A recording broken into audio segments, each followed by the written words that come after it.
Hi, everyone. Welcome back to another mindfulness session with Beach Christy Carpin. We met a while back and we did a meditation entitled Conscious Drinking. So I really encourage you all to go check that out. We had a great time doing that together and talking about it. So welcome back, Beach. Thank you. Thanks for having me back. Sure. We're really excited. So, Beach Christy Carpin is a certified coach, a somatic therapist, a clinical hypnotist, and mindfulness meditation teacher. She specializes in anxiety, various types of trauma, the mind body connection, and habits related to stress drinking and stress eating. You can access free weekly mindfulness classes at her website, which I'll say again at the end. It's www.insideoutnyc.com slash classes. Uh, Beej is an intuitive healer. She's known for her unique gift of propelling clients toward less stressful ways of living. At the beginning of the pandemic, Beej created Conscious Drinking 101 and 102, popular mindfulness based workshops for participants who've noticed an increase in their drinking and would like to cut back. So you can learn more about these workshops. Specifically, today we're going to be doing something more general than the specialized drinking workshops that we started out with. Um, welcome, Beej, again. And today we're going to do a metta or loving kindness meditation. So, Beej, why did you decide to offer this particular type of meditation today? Well, what I found in working with clients is an almost universal lack of kindness toward themselves. I don't mean kindness like eating well or working out or taking care of their physical bodies, but I mean spiritually kind, emotionally kind, a sort of friendliness that you might feel towards someone you like. And in our culture, it's not something that has traditionally been encouraged or emphasized. And I think that's a huge oversight. I grew up in the love thy neighbor as thyself kind of tradition, but there was absolutely no instruction on how to love thyself. There was this assumption that we all love ourselves, but that has not been my experience at all when I delve a little deeper with people. In fact, if they act like they're in love with themselves, often the opposite is really true. And I'm sure you've noticed this in your work as well. Definitely. And I love the way that you use the word friendly, right? That it's like, what is self-kindness? What does that mean? I hear that a lot when I notice, and it usually comes up when I ask clients and students to share what they're thinking with me, what they're to spell their thoughts out, and I we realize that there's so many critical, thoughts going on. Like it's such innocuous things like, oh, I can't believe you did that again. And, is that friendly? Would you say that to someone you're trying to befriend? So probably not. So I really I see that in my work and I like the way that you put that. So how Thank can we you. learn so how can we learn to be kinder to ourselves? Yeah, so this particular type of meditation is actually a way of practicing that because it does take practice. It doesn't come naturally to most of us. And the Buddhists call this practice metta or maitri, which is loosely translated into English as loving kindness. And I prefer to think of it as unconditional friendliness. I don't know, loving kindness is kind of a trite, dweeby sound to it. And it's such a deep, deep, profound practice. And it really can be life changing when it's practiced regularly. So, in this meditation, we practice what it feels like first to offer friendliness towards someone it's easy to feel friendly toward. So, we don't start with ourselves.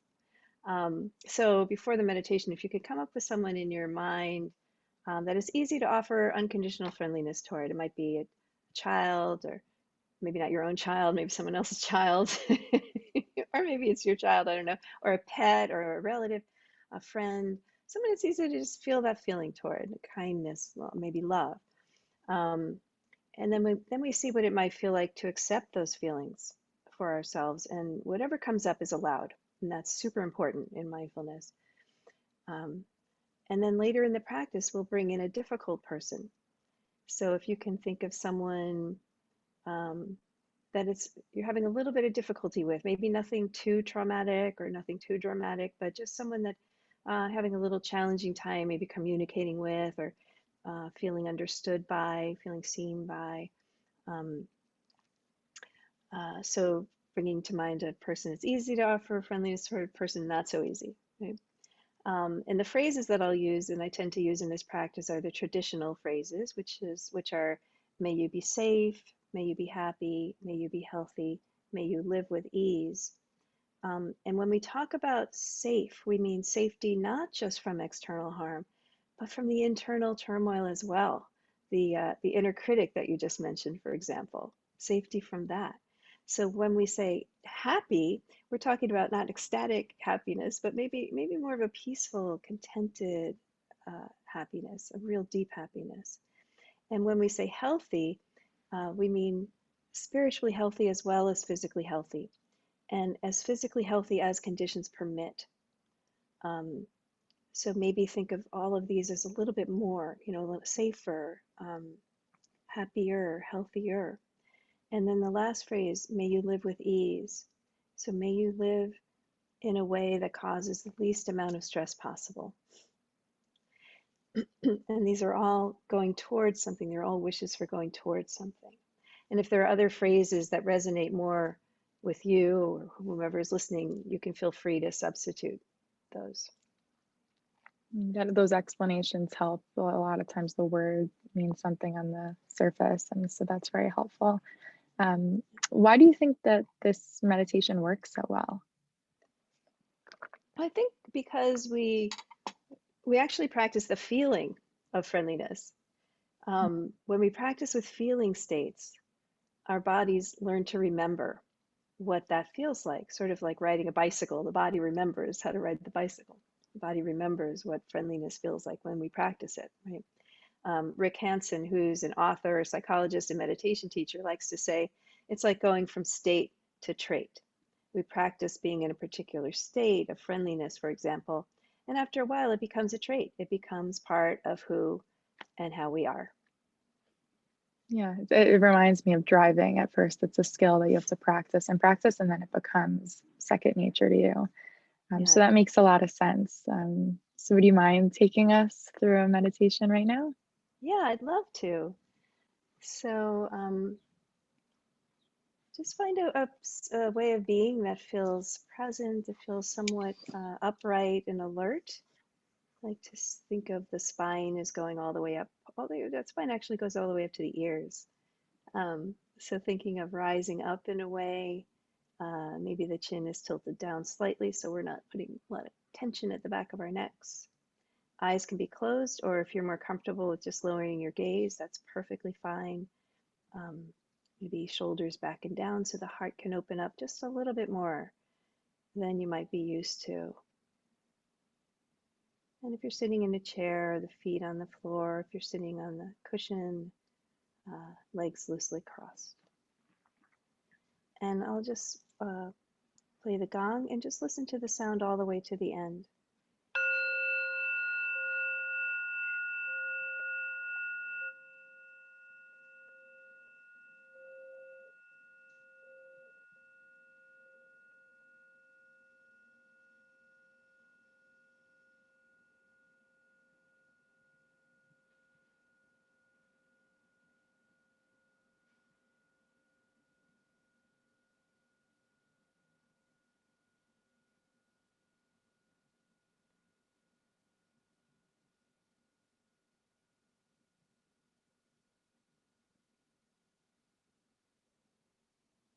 As the sound of the gong, you might notice other sounds start to take its place, the sounds of your environment, your inner world, your outer world.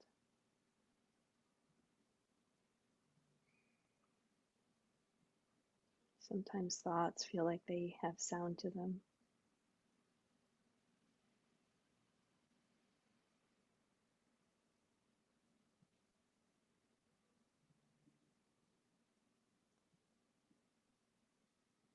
And if you're comfortable paying attention to your breathing, Just allowing that to happen and not trying to change the breathing in any way, but just noticing what it feels like to be in this body breathing.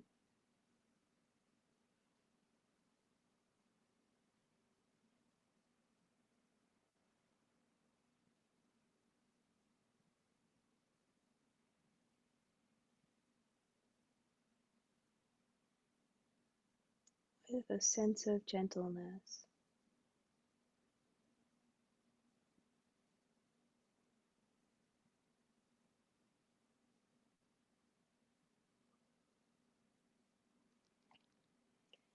And now bringing to mind that person or being that it's easy for you to offer unconditional friendliness and kindness toward.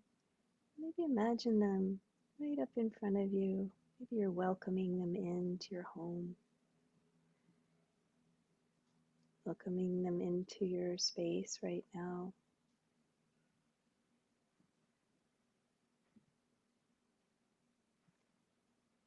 And just noticing what it feels like to be looking at this person or being that you care about. Notice the feelings that come up for you. You might sense a slight smile at the heart or the lips.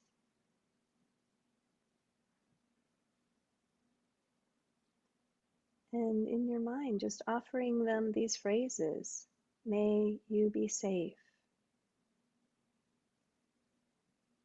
Safe from internal turmoil as well as external danger. May you be safe. May you be happy.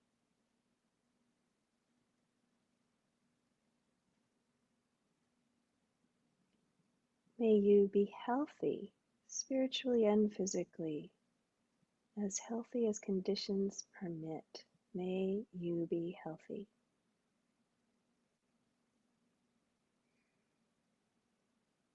May you live with ease.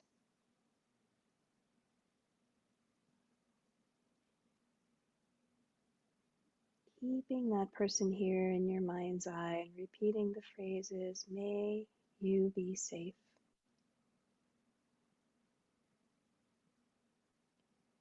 May you be happy.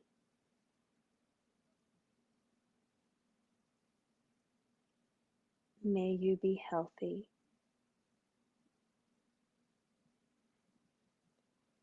May you live with ease.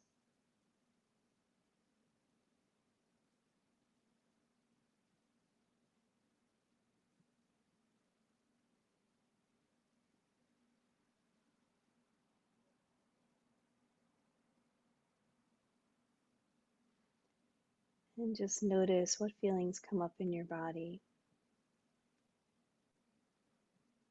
as you offer these phrases. And then imagining them looking back at you. Maybe there's a slight smile or just a sense of friendliness and kindness, maybe love. Seeing what it might feel like to accept these phrases from this person or being. May you be safe. May you be happy.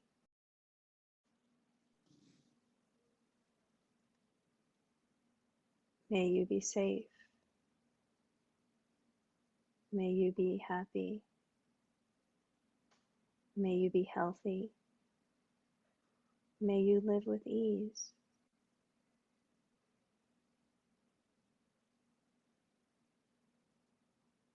Taking a breath in and out.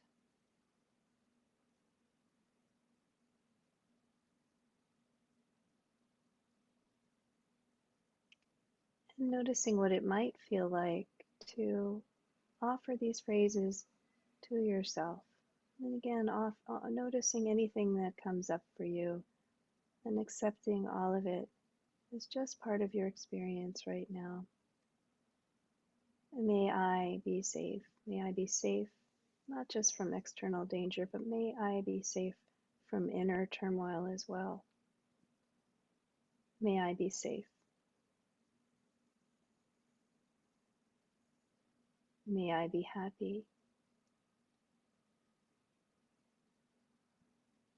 May I be healthy. May I live with ease.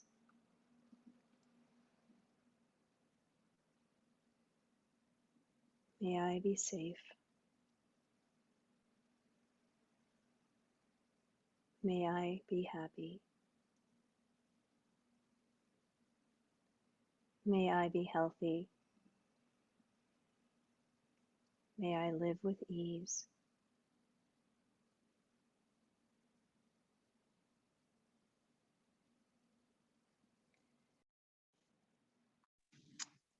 What happened? I don't know, let's continue. Maybe it will continue. Okay.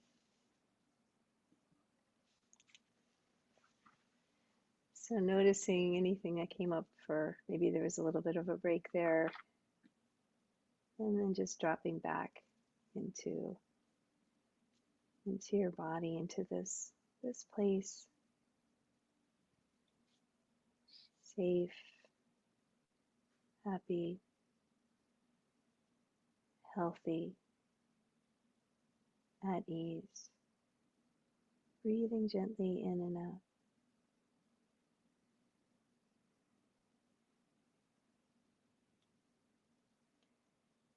And bringing to mind that difficult person that you might be having a little bit of a challenge with, and just imagining them right up in front of you. Any feelings that arise for you, imagining this person, but also remember that this person has experienced everything that it is to be human. This person has experienced grief, sadness, stress, difficulty, as well as joy, as well as friendliness, kindness. May you be safe. May you be safe not just from external danger, but may you be safe from your own internal turmoil. May you be safe. May you be happy. May you be healthy. May you live with ease. May you be safe. May you be happy. May you be healthy. May you live with ease.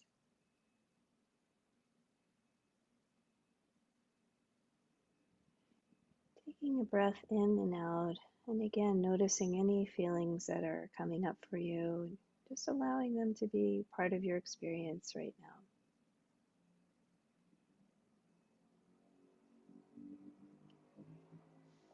And expanding your awareness to include your bubble, as they say these days, your people, your friends, your family, maybe your colleagues, people that are in your life on a regular basis, either in person or virtually, and offering these phrases to them as well. May you be safe. May you be happy. May you be healthy. May you live with ease.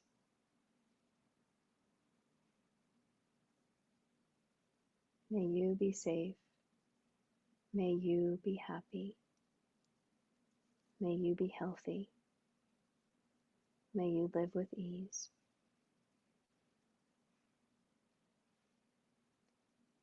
And acknowledging that we don't just practice for ourselves, but we practice for the well-being of all. May everyone, everywhere, know what it is to feel safe, to feel happy, to feel healthy, and to live with ease.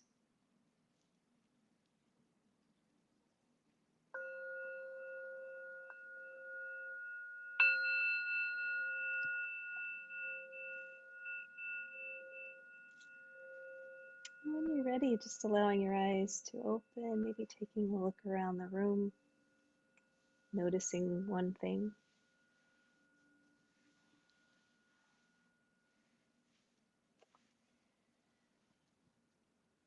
So what was that like, Ariella? What did you notice? I'd love to know what everyone noticed, but we we can't talk to everyone. So what was that like? That was that was challenging. That was that was definitely I noticed my mind's wandering a lot, especially because so much comes up when you think about other people and you think and um, so I found it was particularly hard to keep myself focused Hmm. on the meditation itself. Yeah, so when you say a lot of stuff comes up, was it like stories about the people, or what kinds of things did you notice? Um, Thoughts about why it's so easy for me to say these things to this person, but not that person, and why is it hard for me to say these things to that person? And then there's so many, levels to them then saying it back to you, and if you want to receive it, and if that has to do with them, or all these thoughts. So I'm Mm-hmm. curious, what would be maybe what would you say would be your advice for helping yourself come back to the present moment? Well, with any meditation, it's really it's not about trying to push those things away, as you know, those thoughts, but it's being gently curious about the thoughts that do arise. Um, so it doesn't mean curious as in why and examining and all of that, but it's more of an open, friendly, gentle curiosity. Huh, that's here now. That's interesting. And then you just kind of move on and see if you can return this, as we know, this Hmm. meditation practice is a practice of returning. It's Hmm. not a practice of staying. Even when we just do a simple sitting shamatha, just a gently abiding meditation, we notice the mind goes all over. And so it's a practice of just returning when we notice, oh, like, oh, it went there. That's interesting. Huh. Can I just come back to these phrases? Yeah, I like that line of, huh, I wonder what that's about. And Hmm.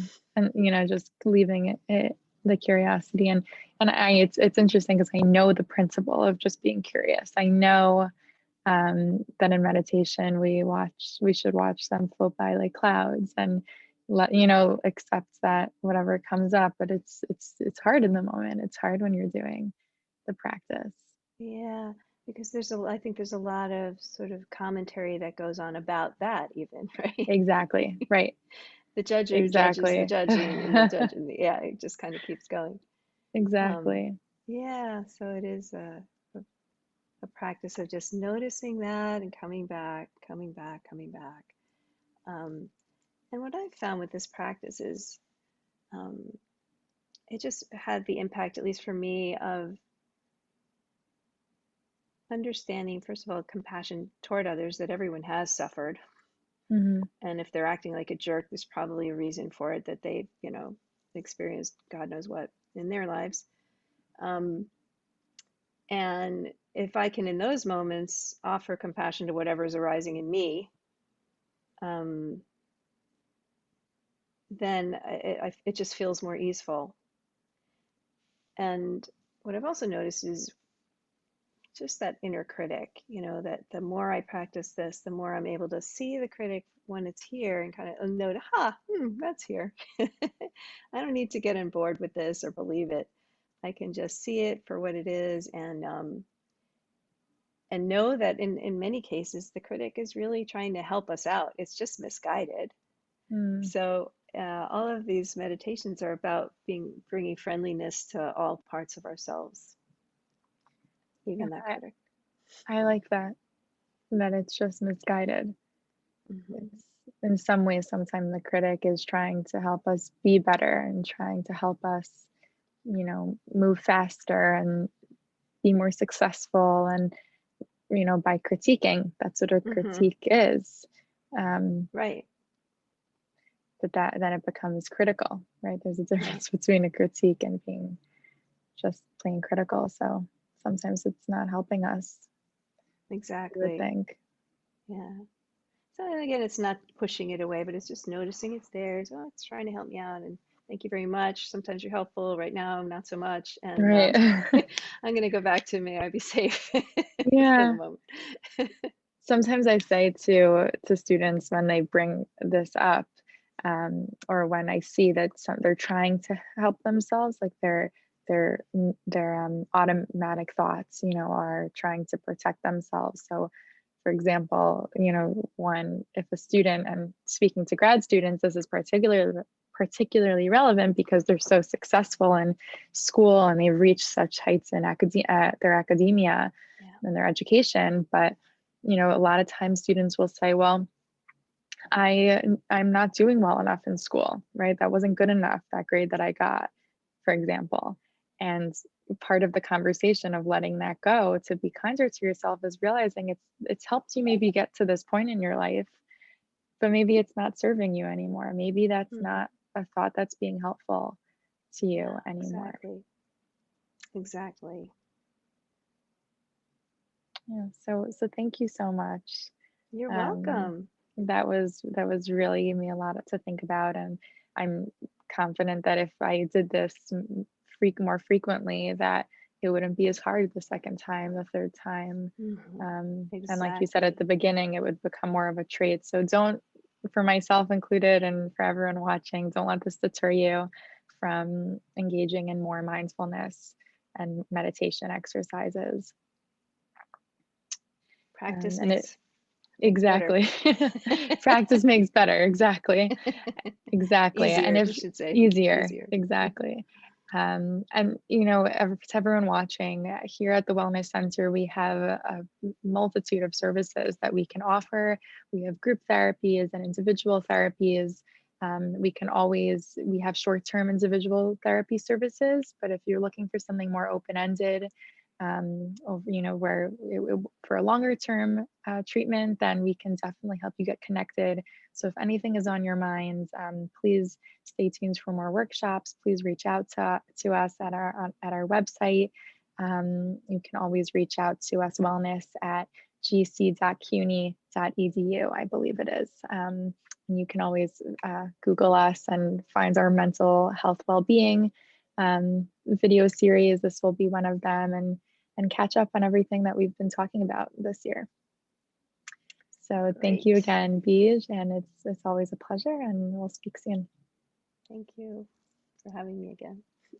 Take care. Take care.